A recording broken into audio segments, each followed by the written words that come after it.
What is going on, guys? Welcome back to another Dragon Ball Sparking Zero video, and time is of the essence right now. With the big Dragon Ball Genki Diamond 3 event only a few weeks away at this point, this will probably be one of the last times we'll talk about Sparking Zero before hopefully, and there's no guarantee at this point, that we get a huge Season 2 DLC announcement, among other things, after the kind of underwhelming, I guess you could say, end of the Season 1 DLC last year. And we could even make a whole video about that, what it should have been, but that's a story for another day.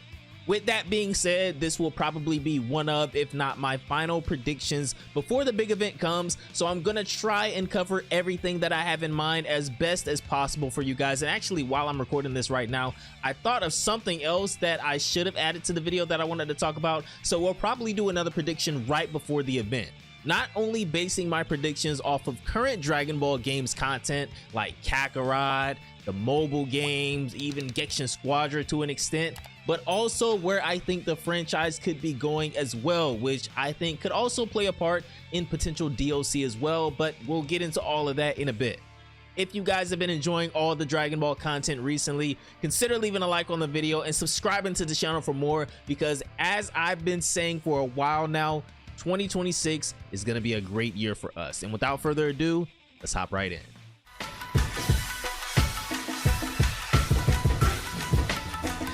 All right, guys, so I know the first thing everyone thinks about when it comes to a new season of DLC automatically is the characters, right? The DLC characters, which makes sense. That's the selling point for most anime fighting games, but Sparking Zero already has well over 200 characters on the roster at this point, and the newest content was Daima, which took up 2 packs of DLC from Season 1 last year.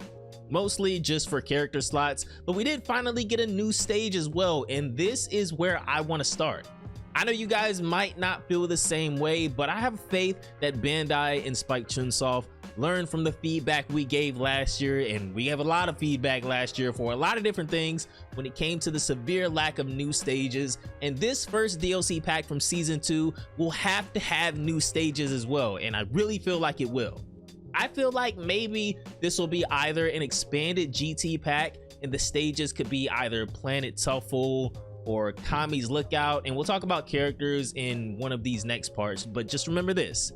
Or, and what I feel like could most likely be the case, is that this first pack, or one of the packs within Season 2, could be an OG Dragon Ball expansion, which is something we've been predicting since seeing that Kid Goku is the only OG Dragon Ball character in the game so far.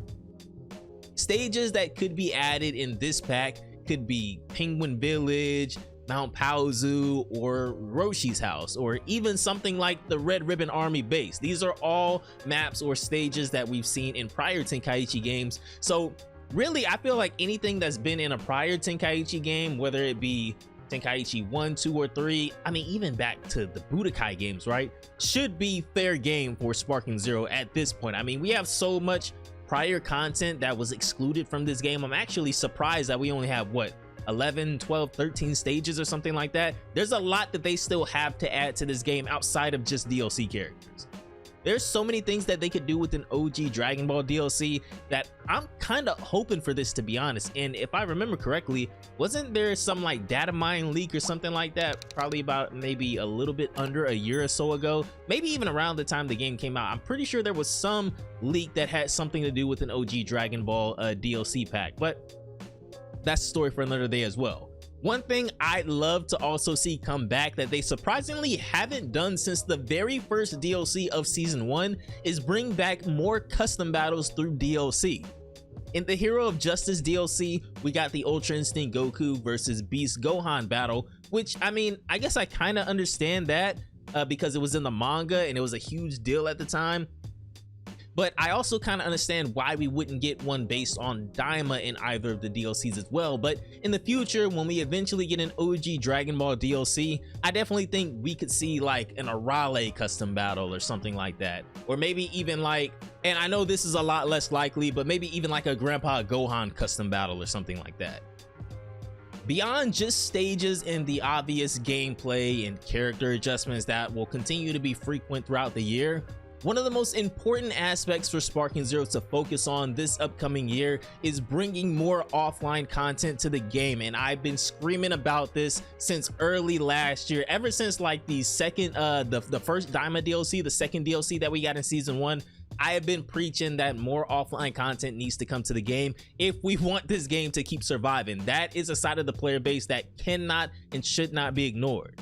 Let's be honest. People that still play Sparking Zero are mostly online warriors, and this is a very, I mean, honestly, I'll just say this is a very small portion of the player base, the people that are still playing online like every single day. I mean, which, to be fair, is pretty much the only thing that you can do unless you like make your own custom battles at this point. So obviously, in order to regain more of our player base back, there has to be other things to do in the game, and no, Legendary Warrior Face-Off isn't gonna cut it. I'm sorry. I know this is a lot to ask for, but I really wish that they would add more characters for episode battle at some point, maybe like one per season or something like that. I think a fun episode battle would be something like Future Gohan to give us a totally different perspective from the main timeline, and even maybe have his own what ifs. I know we're getting into like a lot of difficult things to implement at this point in the game. I mean, maybe it's not even difficult, it would just take so long, but having like a Future Gohan DLC for episode battle, that would be freaking sick, man. And I know a bunch of people would be excited to play that. They could start implementing like Xenoverse content to the game, which I think will still happen at some point, but I'm getting ahead of myself. They should also expand beyond Legendary Warrior Face-Off for modes outside of Ranked and Tournament 2. I would love to see them potentially bring Xenoverse style raids to Sparking Zero. It doesn't have to steal the exact concept of Xenoverse 2 raids, but I think adding something like that, maybe monthly, would be great for the community, and that doesn't just, you know, great for the side of the community that doesn't just want to focus solely on online ranked, and it would bring people coming back daily to do these raids, especially if they have good rewards or something like that, which they're gonna have to figure that part out. I haven't thought that much into a rating system for Sparking Zero, but I could put some more thought into it, and maybe we'll come back with another video right before the event, and I can talk about on top of like a raid system that they could potentially implement that's not Legendary Warrior Face-Off, because I know we like to call that a raid, but it's really not. But also something else that I thought about at the beginning of the video that I can't really talk about too much right now, because I want to put some more thought into that as well. Another good idea I think that they could implement are little mini games, like maybe the punching machine challenge from the World Tournament qualifier, or Goku harvesting crops as a mini game too, kind of like they have in Genshin Squadra. Little things like that would probably be a lot easier to implement than episode battles and more what ifs, but they just all around need more for offline content. Like, this side of the player base is really what's gonna drive this game in its longevity. So I really hope Bandai is watching. Alongside this, I think we could potentially get some type of update on the crossplay situation as well, since it's been well over a year at this point, but I'm not, you know, holding my breath on that. I just constantly will bring that up because I'm not gonna forget about that. Like, that will also revive this game a little bit as well. Not as much as bringing more constant offline content, but it being crossplay will help the player base out a lot. And yes, of course, we got to get to the meat of what a season 2 DLC could provide, which is characters. Now, before I get heavily into the characters that I think we could see this upcoming season, I want to first mention that yes, I do think we will get a new Dragon Ball animated project, most likely in the form of 1 or even 2 movies. I do still wish that the Dragon Ball Super anime could come back, but I really have my money on at least 1 movie at this point.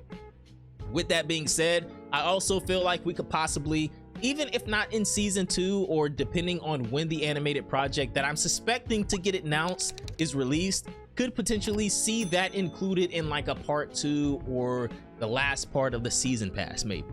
I won't go into exactly what I think the animated projects are, besides hoping that one of them could be the Moro arc, of course, right? So eventually maybe we could see Moro and Maris as DLC too. As far as GT and OG Dragon Ball's DLCs go, I've been screaming from the freaking rooftops on what I think a potential furtherance of the GT roster could look like. Super 17 is probably the most anticipated character from previous Dragon Ball games that didn't make it into Sparking Zero for whatever reason, so unless I'm just completely wrong, I fully expect him to arrive at some point in the near future.